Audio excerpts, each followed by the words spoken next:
কতটা প্রভাবিত হবে ভোটাররা বা নিশ্চিন্তভাবে ভোট দিতে পারবে কিনা, এটি তো বেসিক্যালি ডিপেন্ড করে পারিপার্শ্বিক অবস্থা। অর্থাৎ ভোটের আগে দেশের পারিপার্শ্বিক যে অবস্থা সেটির উপর ডিপেন্ড করবে যে ভোটাররা নির্বিঘ্নে ভোট দিতে যেতে পারবে কিনা। সেই সময়টা, এটা যদিও খুব আর্লি, 22 তারিখের পরে এটা আরো স্পষ্ট হবে যে সে নির্বিঘ্নে তারা যাবে কিনা। যদি দেখা যায় যে নির্বাচনী প্রচারণায় আপনার যেভাবে নিয়ম কানুন আছে, আরপিওতে বিধান আছে, সেগুলো সব ফলো করে সেইভাবে হচ্ছে, তাহলে হয়তো সেক্ষেত্রে ভোটাররা নির্বিঘ্নে ভোট দিতে পারবে।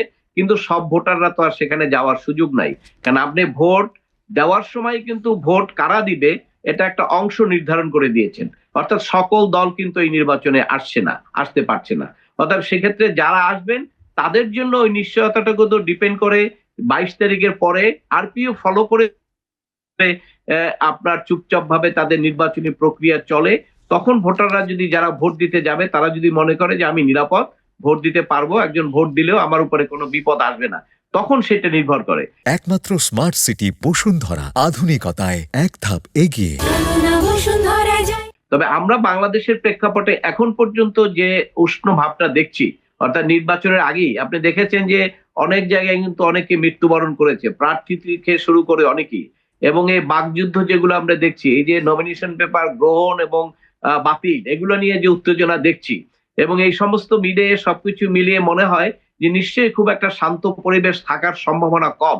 এবং সবচেয়ে কথা হলো, কেন থাকবে না, এটার অন্যতম কারণ হলো যে যে কোনো দেশে যে কোনো পরিস্থিতিতে যখন আপনার একটা রুল অফ ল থাকে, অর্থাৎ রুল অফ লটা যখন এস্টাবলিশ থাকে, তখন সেখানে অন্য কিছু ব্যতিক্রম ধর্মী কাজ ছোটখাটো হলেও বড় ধরনের কোনো পারে না। কিন্তু আমাদের দেশে তো রুল অফ ল এখন অ্যাবসেন্ট।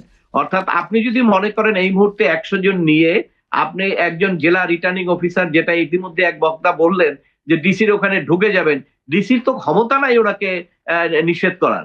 ডিসি যদি ওনাকে পুলিশ দিয়ে যদি ওনাকে প্রতিবন্ধকতা সৃষ্টি করতে চায়, তাহলে ওই ওখানে 100 জনের জায়গায় 50 জনই দেখবেন ডিসি অফিস ভাঙচুর করে ওনার চাকরি নিয়ে টানাটানি বেঁচে যাবে। এটি তো একটা রাষ্ট্রীয়ভাবে বাংলাদেশের বর্তমান পরিস্থিতি, যেখানে যাদের কাছে অস্ত্র থাকে, পুলিশ আইন শৃঙ্খলা রক্ষা যারা করে, তাদের মানসিকতাটা, তাদের স্ট্রেন্থ আগে দেখেন না। তারাই তো এই যে নির্বাচনে যে একটা নিরপেক্ষ দায়িত্ব পালন করার জন্য একটা শক্ত অবস্থান কি লাগবে না? শক্ত অবস্থান ছাড়া কি নির্বাচনকে আপনি নির্বিঘ্ন করতে পারবেন? শক্ত অবস্থান, ধরেন ভোট কেন্দ্রে আপনি সবকিছু চলছে, এর মধ্যে কয়েকজনে জোর করে ওখানে লাইনে ঢুকে দিতে যাচ্ছে, কাউকে থ্রেট দিচ্ছে, এই এখানে আমাকে ভোট দিও। এই জায়গাটা যদি ওখানে যারা নির্বাচনী দায়িত্ব পালন করবেন তারা যদি শক্ত হতে না পারেন, তাহলে তো ওইটির প্রভাব নির্বাচনের উপরে পড়বে, নির্বাচন বিঘ্নিত হবে। এবং সেই শক্ত হওয়ার লক্ষণ তো আমরা এখন পর্যন্ত দেখছি না, না পুলিশ। এবং সেই জায়গাগুলোতেই সবচেয়ে বড় সন্দেহ রয়ে গেছে যে এইরকম একটা পরিস্থিতি, এবং রাজনৈতিক দল যারা নির্বাচনে করছেন তাদের মধ্যেও যে উত্তেজনা আমরা দেখছি, সেই উত্তেজনাও আমরা ধরে যদি নেই, তাহলে একটা অ্যানালাইসিস করে বলা যায় যে হয়তোবা সুখকর আমাদের জন্য হবে না। কারণ যদি নির্বাচন সুখকর যদি না হয়, সেটার ব্যাপারে পরিস্থিতি কি হবে সেটা অবশ্যই ওই দিনই অনেক কিছু আবার আন্দোলন হতে পারে, ওই দিনই আবার বিভিন্ন ধরনের বাংলাদেশে যেভাবে হয় সেই রকম ঘটনা হতে পারে, অনেক কিছু হতে পারে। কারণ এখন তো আপনার কোনো প্রেডিক্ট আপনি করতে পারবেন না, কারণ সরকারের কাছে কোনো কন্ট্রোল নাই যে যে কোনো একটা মব বা যে কোনো একটা কিছু সৃষ্টি হলে সেটা সরকার নিয়ন্ত্রণ করে আইন অনুযায়ী সবকিছু হবে, এইরকম সক্ষমতা সরকারের কাছে নাই। এবং আমরা জনগণও সেটা মানি না। অতএব সেই ক্ষেত্রে আমার কাছে মনে হয় যে পরিস্থিতি যেটা হবে, সেই পরিস্থিতিটা ভয়াবহ হবার সম্ভাবনা বেশি। রাজনৈতিক দলগুলো যারা নাকি নির্বাচনে অংশগ্রহণ করছেন, বিশেষ করে বড় রাজনৈতিক দলগুলো যারা আছেন, তারা যদি জনগণের ম্যান্ডেটের উপরে আস্থা রাখেন, তারা যদি এটুক মনে করেন যে ঠিক আছে, আমরা তো দীর্ঘদিন থেকে নির্বাচন দেয় না, নির্বাচন রাতের ভোট দিনে হয় করে আমরা একটা সরকারকে পরিবর্তন করলাম, আমাদের প্রেস্টিজের কারণে হোক এই নির্বাচনটা একটা নির্বাচন হোক, যাতে করে ভবিষ্যতে আমরা ওই যে আগের কথাগুলো সেটাকে আমরা কাউন্টার করতে পারি, এই চিন্তা যদি তারা করেন, তাহলে হয়তো সুষ্ঠু ভোট নির্বাচন সম্ভব। কিন্তু সেটা যদি না করেন, তাহলে কিন্তু এই যে কাউন্টার করার কথাটা, এই তোমরা আগে খুব খারাপ ভোট দিয়েছো, ভোট হয় না, দিনের বেলা রাতে কেটে নিয়েছো, এবারেও যদি সেই রকম হয়, তাহলে কিন্তু ওই কাউন্টারের সুযোগটা আর আপনার থাকলো না। সেক্ষেত্রে কিন্তু আমরা 5ই আগস্টের পরিবর্তনের পরে যে একটা প্রত্যাশা মানুষের মধ্যে সৃষ্টি হয়েছিল, সেটা কিন্তু মারাত্মকভাবে ব্যাহত হবে। এবং এই বারবার ব্যাহত হওয়ার কারণে ভবিষ্যৎ আমাদের মনোজগতে যে কি একটা পরিবর্তন আসবে সেটাও আমরা এখন পর্যন্ত বলতে পারি না, এটাও গবেষণার বিষয়। তবে আমি বলবো যে নির্বাচনের যে প্রক্রিয়া, সেখানে এখন পর্যন্ত যে প্রার্থীরা আছেন, এবং ইতিমধ্যে আপনি দেখেছেন যে এই একজন প্রার্থী তো বললেন যে এবং বিদেশি পাসপোর্ট হোল্ডার, আমরা তো এটা দীর্ঘদিন থেকে জেনে আসছি এবং এগুলো হাইকোর্টে মামলাও হয়েছে যে পাসপোর্ট যদি বিদেশি পাসপোর্ট নাগরিকত্ব থাকে সে নির্বাচন করতে পারবে না এবং ঋণ খেলাপি করতে পারবে না। এটাও হাইকোর্টের জাজমেন্টের কারণেই আরপিওতে এটা এসছে। কিন্তু সেগুলো যদি ওখানে ছেড়ে দেওয়া হয় তাহলে তো নির্বাচনের যে গুরুত্ব, নির্বাচনের যে ওয়েট, সেটাই তো থাকে না। এখন একটা প্রশ্ন আপনি বলতে পারেন যে ভাই, আপনি রাষ্ট্র যদি পরিচালনা করতে পারেন বিদেশি পাসপোর্ট হোল্ডাররা, তাহলে আমি কেন সংসদ সদস্য হতে পারবো না? এটির আবার আমার কাছে কোনো জবাব নাই। কারণ আপনি জানেন যে ইতিমধ্যে প্রশ্ন এসছে, মিডিয়া এসছে, 16 না 17 জন বিদেশি পাসপোর্ট হোল্ডাররা মন্ত্রী এমপি উপদেষ্টা বিভিন্ন পর্যায়ে তারা কাজ করছেন এবং আপনার আমাদের সিকিউরিটি অ্যাডভাইজার সহ এগুলো কিন্তু পত্রপত্রিকা আসছে এবং সেগুলো আসার কারণে এ ব্যাপারে কিন্তু কোনো রিমার্ক এই কোনো ব্যবস্থা নাই, এটাকে অ্যালাউ করা হয়েছে। এখন ওই আলোকে যদি আপনি বলেন যে আইনটা তো সবার জন্য সমান হবে, তাহলে সে যদি রাষ্ট্র পরিচালনা করতে পারে তাহলে আমি কেন সংসদ সদস্য হতে পারবো না?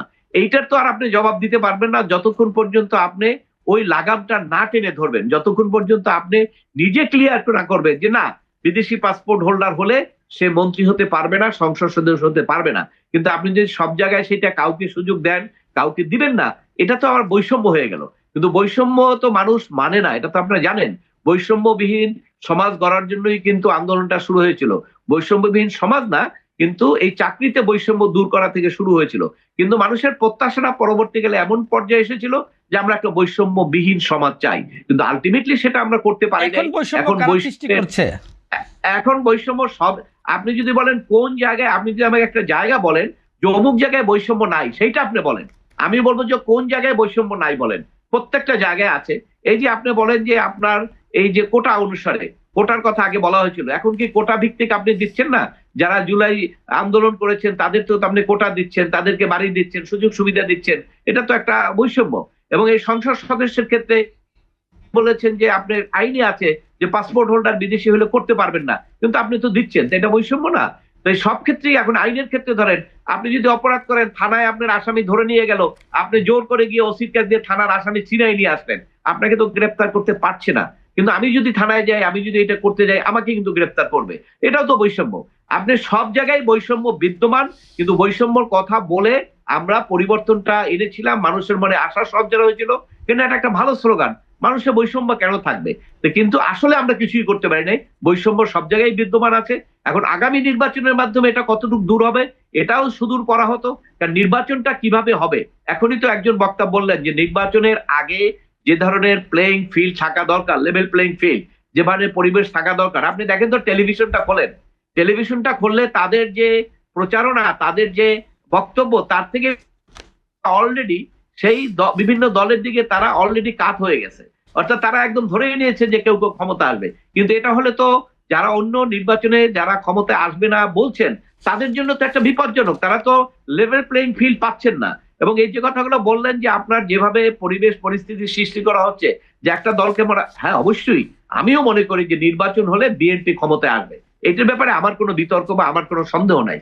কিন্তু যেভাবে আপনারা মিডিয়া বিভিন্ন জায়গায় এমন একটা পরিবেশ সৃষ্টি করছেন, যে এমন একটা ধারণা দেওয়ার চেষ্টা করছেন যে নির্বাচনে বিএনপি আসবে, এই ধারণাটা অন্য যারা নির্বাচন করছেন তাদের জন্য কিন্তু একটু ব্যতিক্রমী হচ্ছে, তাদের জন্য একটু পীড়াদায়ক হচ্ছে। তারা মনে করছেন এটা একটা বৈষম্য হচ্ছে, এবং এই বৈষম্য আলোচনা রেখে নির্বাচনের পরেও কিন্তু এই বৈষম্য নিয়ে আলোচনাটা থাকবে, এবং তখন তারা প্রশ্ন তুলবে যে এই নির্বাচন সঠিক হয় নাই। সেটি কতদূর পর্যন্ত আলোচনায় যায় সেটি আমরা ভবিষ্যতে দেখার জন্য এখন অপেক্ষা করতে পারি।